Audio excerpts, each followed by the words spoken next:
name's Emmanuel Ellinas. I was from Atlanta, Georgia. I've moved all over the place since then. I ended up in Birmingham. I like it here. There's a lot of cool stuff going on here, actually. Thanks. I've been in love with pedals since I was in 8th grade. My uncle Mark bought me one for my 8th. Well, however old you are, not 8. My birthday in 8th grade, and I used that pedal until I started making them. I kept that one, but I've always loved them. Ended up, just sort of out of necessity, repairing my own. Just looking and seeing what came loose, and bought a soldering iron and soldered it back, kind of thing. In fact, that pedal was the first one I ever repaired. And after learning to do that, I just started noticing, common building blocks between the different pedals that I liked, and started looking more into that.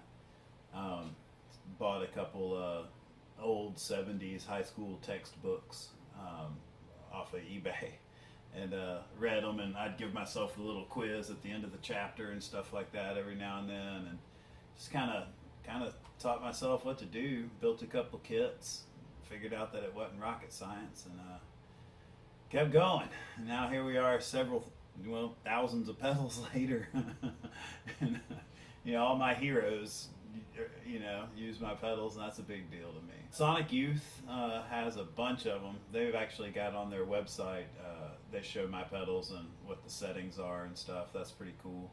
Mogwai, Flaming Lips, I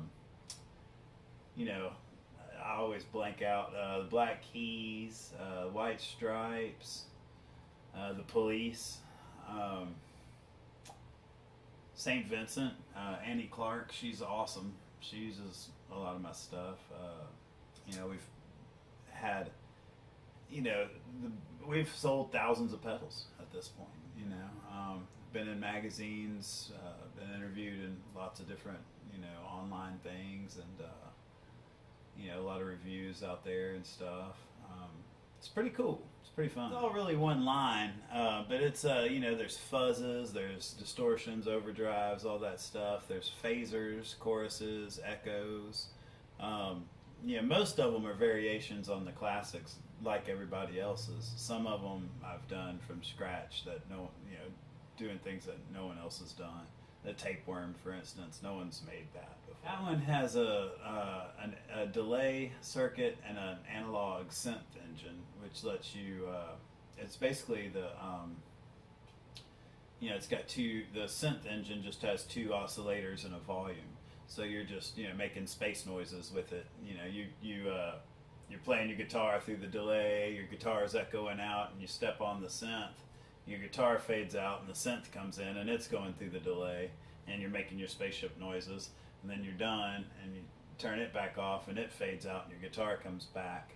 And then it's got another button that'll make it all explode, basically. You hit it and it does the thing, and then you hit it again and it comes back down. So that's pretty cool. That's my favorite. I've sold a portion of the company to an investment guy, and I'd like to. The goal is to sell it to another company, eventually. And making the pedals, it's cool having a pedal company. I enjoy it thoroughly. I like designing the stuff. I like coming up with new ideas. I like naming the pedals. You know what I mean? All that stuff is great. What I don't like so much is waking up early in the morning and soldering before the store opens, and then going to the studio after that. You know what I mean? Yeah.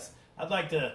I don't mind having all three things, but I'd like them to sort of, funnel on down into. I'm really excited about Birmingham right now more than anything. Right. I mean, it seems like there's so much going on here right now, and on a national scale, people I talk to elsewhere are really starting to notice Birmingham. There's a lot of talent here. There's a lot of good people here doing good stuff. I guess I'm a part of that, and I'm proud of that. But more, I'm happy about it. I'm proud of the guys doing stuff. I've been a part of a lot of music scenes all over the country where all we really did was sit around on the couch and talk about what we were gonna do. Nobody ever got up and did anything. In Birmingham, it seems like there's a lot more stuff happening. People are actually getting up and doing stuff, and it's across the board. It's not one genre of music. It's I mean, even just looking at what I've been doing in the studio, it's so varied. You know, there's just hardcore punk stuff going straight up to like Gabriel's stuff. I mean, it couldn't be any more different than those two things, and they're both happening.